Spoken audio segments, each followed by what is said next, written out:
नमस्कार, आप देख रहे हैं जनादेश न्यूज। मैं हूं आपके साथ रश्मि त्रिवेदी। खबरें शुरू करने से पहले एक नजर हेडलाइंस पर। हेडलाइन के प्रायोजक है सुशीला चैरिटेबल ट्रस्ट, जहां लोक हित और विकलांग लोगों की सहायता करना ही है कर्म, जिसका एक ही नारा जनहित में योगदान कराना।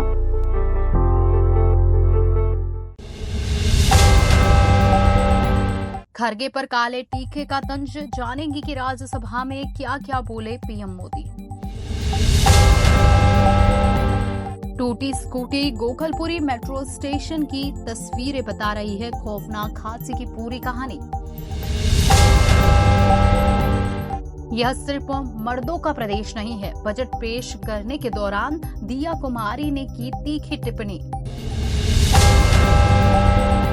राज्यसभा में प्रधानमंत्री नरेंद्र मोदी ने कहा कि आज देश पिछले 10 साल में समृद्धि के नए नए शिखर छू रहा है। एक भव्य वातावरण बना है और उसको नजर न लग जाए, इसके लिए काला टीका करने का आज प्रयास हुआ है। मैं उसके लिए भी खरगे जी का बहुत धन्यवाद करता हूँ, ताकि हमारी इस प्रगति की यात्रा को कोई नजर ना लग जाए। मैं उसका यानी ब्लैक पेपर का भी स्वागत करता हूँ, क्योंकि जब भी अच्छी बात होती है तो काला टीका नजर न लग जाए, इसलिए बहुत जरूरी है।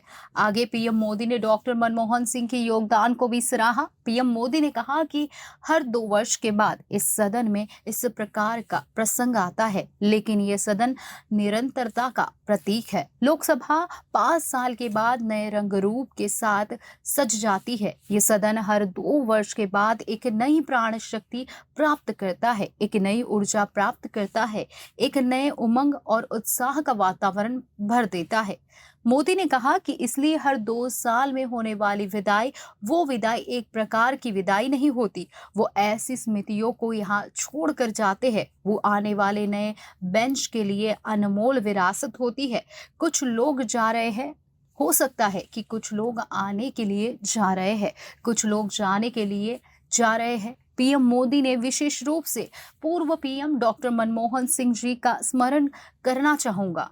ऐसा भी कहा। पीएम मोदी ने कहा कि उन्होंने 6 बार अपने मूल्यवान विचारों से बहुत बड़ा योगदान उनका रहा है। पीएम मोदी ने कहा कि वैचारिक मतभेद कभी बहस में छींटाकशी वो बहुत अल्पकालीन होता है, लेकिन इतने लंबे अरसे तक जिस प्रकार से उन्होंने इस सदन का मार्गदर्शन किया है, देश का मार्गदर्शन किया है, वो हमेशा हमेशा जब भी हमारे लोकतांत्रिक मूल्यों की चर्चा होगी, उसमें माननीय डॉक्टर मनमोहन सिंह की चर्चा जरूर होगी। केंद्रीय मंत्री अर्जुन राम मेघवाल ने कहा कि वित्त मंत्री ने कल लोकसभा के सारे आंकड़े रखे। किसी राज्य के साथ कोई भेदभाव नहीं किया जा रहा है। प्रधानमंत्री मोदी का तो यह सोचना है कि जब राज्य विकास करेगा तभी देश विकास करेगा, तो हम भेदभाव कैसे कर सकते हैं? ये राजनीतिक आरोप है। वहीं दूसरी ओर कांग्रेस के राष्ट्रीय अध्यक्ष मल्लिकार्जुन खड़गे ने मोदी सरकार के खिलाफ ब्लैक पेपर जारी किया। उन्होंने कहा कि हम आज केंद्र सरकार के खिलाफ ब्लैक पेपर निकाल रहे हैं, क्योंकि वे हमेशा सदन में अपनी कामयाबी की बातें रखते हैं और अपनी विफलता छुपाते हैं। जब हम उनकी विफलता बताते हैं तब हमें महत्व नहीं दिया जाता है। इस ब्लैक पेपर में हमारे मुख्य मुद्दे बेरोजगारी है, जो देश का सबसे बड़ा मुद्दा है, और बीजेपी इस बारे में कभी बात नहीं करती है। आगे चल के थोड़ी और बात करें तो कांग्रेस ने पीएम मोदी के खिलाफ 4 शब्दों का नया हथियार लेकर वो आई है। कांग्रेस ने बीजेपी के 10 साल के शासन पर रणनीति तैयार की है। कांग्रेस ने 10 साल अन्याय काल का नारा दिया है। कांग्रेस लोकसभा चुनाव में इसी नारे के साथ उतरेगी। केंद्र सरकार के अर्थव्यवस्था के श्वेत पत्र के जवाब में कांग्रेस ने पलटवार करने की रणनीति बनाई है। कांग्रेस का कहना है कि वह केंद्र के अर्थव्यवस्था पर श्वेत पत्र के खिलाफ ब्लैक पेपर लेकर जाएगी। कांग्रेस मोदी सरकार को बेरोजगारी और महंगाई पर घेरने की योजना बना रही है। राज्यसभा में प्रधानमंत्री नरेंद्र मोदी के भाषण पर शिवसेना यानी यूबीटी सांसद संजय राउत ने निशाना साधा। राउत ने कहा कि राज्यसभा में पीएम मोदी का जो भाषण था वह किसी पीएम का भाषण नहीं लगा। जो नेता 10 साल से इस देश के प्रधानमंत्री है और इस देश का नेतृत्व कर रहे हैं, उनकी भाषा में जो संयम होना चाहिए वो हमें नहीं दिखा। उन्होंने कहा कि 10 साल में आप अपना एक भी ऐसा भाषण दिखाए जिनमें आपने पंडित जवाहरलाल जवाहरलाल नेहरू और कांग्रेस पर हमला न किया हो। आप अपनी बात करें, आप बार बार कांग्रेस की बात क्यों कर रहे हैं, झूठे बयान क्यों दे रहे हैं। आप कोशिश करें कि इस देश को नेहरू जैसा 5% भी बना सको। बजट सत्र में आज 7वें दिन अंतरिम बजट 2024-25 पर चर्चा हो रही है। इस दौरान केंद्र शासित प्रदेश जम्मू कश्मीर के अंतरिम बजट पर आज राज्यसभा में फिर से चर्चा शुरू हो गई। राज्यसभा की बैठक 10 फरवरी तक बढ़ा दी गई है। राज्यसभा के सभापति जगदीप धनखड़ ने उच्च सदन में बुधवार को यह घोषणा की। सुबह सदन की कार्रवाई आरंभ होते ही धनखड़ ने बताया कि कार्य मंत्रणा समिति की मंगलवार को हुई बैठक में इस विषय पर चर्चा हुई थी कि जिसमें मौजूद सभी दलों के नेताओं ने राज्यसभा की बैठक 10 फरवरी तक बढ़ाए जाने पर सहमति जताई। धनखड़ ने कहा कि 10 फरवरी को बैठक के दिन ना तो शून्यकाल और ना ही प्रश्नकाल होगा। सूत्रों के मुताबिक सरकार 2014 से पहले और उसके बाद भारतीय अर्थव्यवस्था की स्थिति की तुलना करते हुए एक श्वेत पत्र पेश करने की योजना बना रही है और इसके लिए कार्यवाही आगे बढ़ाई गई है। बजट सत्र की शुरुआत 31 जनवरी को हुई थी और इसे 9 फरवरी को समाप्त होना था। काले कपड़ों में सदन को फैशन शो का भी लाभ मिला। तो ऐसी विविधताओं के अनुभव के बीच हमारा कार्यकाल बीता और मैं तो अब खड़गे जी आ गए हैं तो मेरा एक धर्म तो निभाना ही पड़ता है मुझे। कभी कभी कुछ काम इतने अच्छे होते हैं जो बहुत लंबे समय तक उपयोगी होते हैं।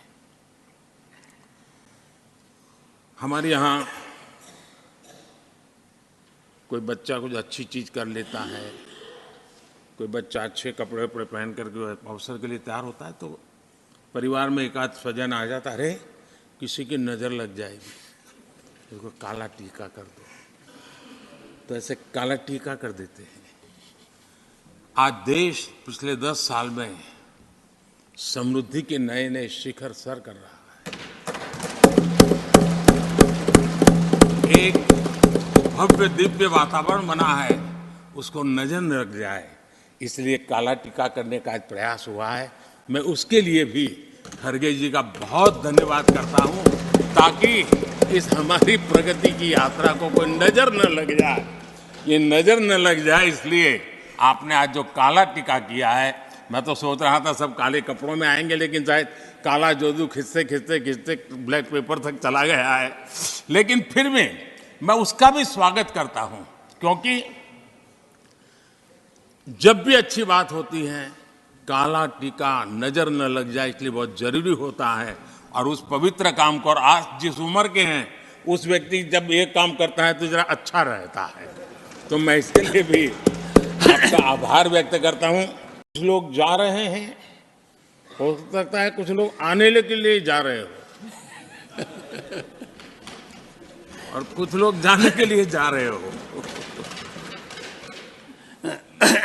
मैं विशेष रूप से माननीय डॉक्टर मनमोहन सिंह जी का स्मरण करना चाहूंगा। 6 बार इस सदन में वो अपने मूल्यवान विचारों से और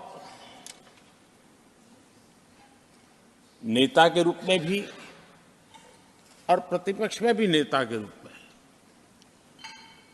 उनका बहुत बड़ा योगदान रहा है। वैचारिक मतभेद, कभी बहस में छिटाकशी, वो तो बहुत अल्पकालीन होता है, लेकिन इतने लंबे अरसे तक जिस प्रकार से उन्होंने इस सदन का मार्गदर्शन किया है, देश का मार्गदर्शन किया है, वो हमेशा हमेशा जब भी हमारे लोकतंत्र की चर्चा होगी तो कुछ माननीय सदस्यों की जो चर्चा होगी उसमें माननीय डॉक्टर मनमोहन सिंह की योगदान की चर्चा जरूर होगी।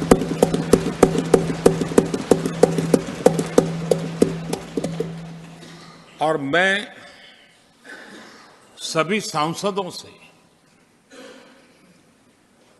चाहे इस सदन में हो या उस सदन में हो, जो आज है वो शायद भविष्य में आने वाले हो, मैं उनसे जरूर कहूंगा कि ये जो माननीय सांसद होते हैं, किसी भी दल के क्यों न हो, लेकिन जिस प्रकार से उन्होंने अपने जीवन को कंडक्ट किया होता है, जिस प्रकार की प्रतिभा के दर्शन उन्होंने अपने कार्यकाल में कराए होते हैं, उसका हमने एक गाइडिंग लाइट के रूप में सीखने के लिए प्रयास करना चाहिए। मुझे याद है उस सदन के अंदर लास्ट कुछ दिनों में एक वोटिंग का अवसर था, विषय तो मैं छूट गया मेरा, लेकिन पता था कि विजय ट्रेजरी बैंक की होने वाली है। अंतर भी बहुत था, लेकिन doctor Manmohan Singh ji wheel chair में आए, वोट किया। एक सांसद अपने दायित्व के लिए कितना सजग है, उसका वो उदाहरण, वो प्रेरक उदाहरण था। इतना ही नहीं, मैं देख रहा था कभी कमेटी के चुनाव हुए, कमेटी मेंबर्स के, वो व्हील चेयर में वोट देने आए। सवाल ये नहीं है कि वो किसको ताकत देने के लिए आए थे, मैं मानता हूं वो लोकतंत्र को ताकत देने आए थे। दिल्ली में गुरुवार को पिंक लाइन रूट के गोकुलपुरी मेट्रो स्टेशन पर बड़ा ही भयानक हादसा हुआ। सुबह मेट्रो स्टेशन के नीचे से गुजर रहे बाइक सवार के ऊपर से मानो मौत भरभरा कर गिर पड़ी। हादसे में 4 लोग गंभीर रूप से जख्मी हो गए। हादसे में स्कूटी और बाइक सवार गंभीर रूप से जख्मी हो गए हैं। हादसा कितना भयावह था उसका अंदाजा मौके की तस्वीरों को देखकर लगाया जा सकता है। तस्वीरें देखकर आप सिहर जाएंगे। मलबे के पास गिरी हुई 2 बाइक हादसे की कहानी कह रही है। घायलों को तुरंत अस्पताल पहुंचाया गया। स्टेशन के नीचे पड़ा मलबा पूरे हादसे की गवाही दे रहा है। घटना के बारे में दिल्ली पुलिस के वरिष्ठ अधिकारी ने बताया कि यह हादसा सुबह 11 बजे हुआ। डीसीपी नॉर्थ ईस्ट जॉय टिकरी के अनुसार हादसे की चपेट में आने से कम 3 से 4 लोग घायल हो गए हैं। उन्होंने बताया कि गोकुलपुरी मेट्रो के प्लेटफॉर्म के पूर्वी हिस्से वाली रेलिंग अचानक सड़क पर नीचे गिर गई। यह हिस्सा करीब 30 से 40 मीटर का है। लोहे और कंक्रीट समेत यह हिस्सा नीचे सड़क पर गुजर रहे लोगों पर गिरा। इसमें 4 को मामूली चोटें आई है। एक का पैर टूटा है। एक शख्स जिसकी हालत गंभीर है, वह मलबे में दबा हुआ था। अभी तक वह बेहोश है। उनकी शिनाख्त की कोशिश की जा रही है। मेट्रो स्टेशन की रेलिंग का एक हिस्सा अभी भी लटक रहा है। इस मामले में केस दर्ज किया जाएगा। डीसीपी टिकरी ने कहा कि कुछ पुलिस कर्मियों के साथ लोगों की मदद से मलबे में फंसे व्यक्ति को बाहर निकाला जा सका है। घटना के समय वह अपनी स्कूटी पर सवार थे। उन्हें जीटीबी अस्पताल ले जाया गया है। हादसे के बाद मची अफरा तफरी। घटना की जानकारी मिलने के बाद दमकल की गाड़ियां मौके पर पहुंची। मौके से मलबा हटाने का काम शुरू हुआ। इससे पहले हादसे के बाद घटनास्थल पर अफरा तफरी मच गई। तुरंत स्टेशन की तरफ जाने वाले रास्ते की बैरिकेडिंग कर दी गई। दिल्ली फायर सर्विस के डायरेक्टर अतुल गर्ग ने बताया कि हमें खबर मिली कि चलती मेट्रो लाइन के साइड स्लैब का एक हिस्सा ढह गया। इसमें 4 लोग घायल हो गए। डीएफएस कर्मचारियों की तरफ से 2 व्यक्तियों को मलबे से बाहर निकाला गया है। 2 लोगों को फायर सर्विस यूनिट के आने से पहले ही निकाल लिया गया था। हादसे में कुछ बाइक भी क्षतिग्रस्त हुई है। मौके पर स्लैब का एक हिस्सा अभी भी वहां लटका हुआ है। राजस्थान बजट यानी लेखानुदान पेश करते समय वित्त मंत्री दिया कुमारी ने पूर्ववर्ती कांग्रेस सरकार पर खूब सियासी तंज कसे। उन्होंने पूर्व मंत्री शांति धारीवाल की ओर से महिला अत्याचार से जुड़े विवादित बयान पर भी करारा जवाब दिया। प्रदेश की कानून व्यवस्था को सुदृढ़ करने का ऐलान करने के साथ ही दिया कुमारी ने कहा कि यह सिर्फ मर्दों का प्रदेश नहीं है, हमारे लिए महिला सुरक्षा प्राथमिकता है। यह कहते हुए उन्होंने उन्होंने पूर्व मंत्री की तरफ देखते हुए उनके द्वारा महिलाओं के लिए दिए गए बयान की याद दिलाई। पूर्व मंत्री शांति धारीवाल ने पिछले साल महिलाओं पर बढ़ते दुष्कर्म से जुड़े सवालों के जवाब में कहा था कि राजस्थान तो वैसे भी मर्दों का प्रदेश है। दिया कुमारी ने जल जीवन मिशन में हुए भ्रष्टाचार का भी जिक्र किया। उन्होंने कहा कि जेजेएम में न सिर्फ भारी भ्रष्टाचार हुआ बल्कि गुणवत्ता संबंधित बहुत अधिक शिकायतें प्राप्त हुई। इस परियोजना की इम्प्लीमेंटेशन गति भी बहुत धीमी है। इस वजह से जेजेएम के कार्य में राजस्थान देश में 33वें स्थान पर रहा। बजट पढ़ते हुए उन्होंने विपक्ष पर कमेंट किया कि आप लोग इम्प्लीमेंट नहीं करना चाहते हैं। साफ साफ बात तो यही है। इस कमेंट पर विपक्ष के सदस्यों ने ऐतराज जताया। विपक्ष के सदस्यों का कहना है कि बजट में जो लिखा है वही पढ़े, अन्य कोई कमेंट ना करे। दिया कुमारी की ओर से बजट भाषण पढ़ने के दौरान बार बार टिप्पणियां होती रही। विपक्ष के सदस्यों के बीच में बोलने पर दिया कुमारी ने कहा कि आप इतने बौखला क्यों रहे हैं? आपको महिला वित्त मंत्री से कोई दिक्कत है क्या? बार बार टोका टोकी होने से सदन में कई बार हंगामे की स्थिति बनी। सदन के नेता मुख्यमंत्री भजनलाल शर्मा ने खड़े होकर कहा कि महिला वित्त मंत्री बजट पेश कर रही है, आप सबको सहयोग करना चाहिए। इस पर नेता प्रतिपक्ष टीकाराम जूली ने कहा कि उन्हें महिला वित्त मंत्री से दिक्कत नहीं है, लेकिन उन्हें सिर्फ वही पढ़ना चाहिए तो दिल्ली से लिखकर भेजा गया है। वित्त मंत्री बजट पेश करे, उसके अलावा उन्हें कोई टीका टिप्पणी नहीं करनी चाहिए, चूंकि राजस्थान में ऐसी कोई परंपरा नहीं रही है। लेखानुदान पेश करने के दौरान कई बार हंगामे की स्थितियां बनी। हंगामे के दौरान विधानसभा अध्यक्ष वासुदेव देवनानी बार बार सदस्यों को रोकते रहे। कांग्रेस विधायक रोहित बोहरा को उन्होंने नाम लेकर कई बार चेतावनी दी कि अगर मैं सदन के नियमों का पालन नहीं करेंगे तो वो बाहर भेज दिए जाएंगे। बजट के दौरान दिया कुमारी ने कहा कि विपक्ष के सदस्यों को हर चीज में आपत्ति है। ये लोग जनता को हमेशा गरीब और भूखा प्यासा रखना चाहते हैं। बार बार कमेंट करने पर विधानसभा अध्यक्ष ने दिया कुमारी से कहा, माननीय अभी आप बजट भाषण बोलिए। इसके बाद दिया कुमारी ने लगातार बजट पढ़ा और बीच बीच में तंज भी कसती रही। 2 मिनट बोलिए। आप बजट पढ़िए, जो आपको लिखा हुआ दिल्ली से आया वो आप पढ़ लीजिए। आप अलग से टिप्पणी इसमें बजट के अंदर नहीं कर सकते। ठीक, ये परिपाटी नहीं है। आप खूब बोलिए, सुनिए, मुख्यमंत्री जी खूब बोलिए। मंत्री जी, राज्यपाल के अभिभाषण पे जो आप लोगों को बोलना था वो बोल लिए। ये राज्यपाल का अभिभाषण नहीं है, ये बजट है। अब पढ़िए। बजट वही पढ़ना पड़ेगा जो इसके अंदर लिखा हुआ है।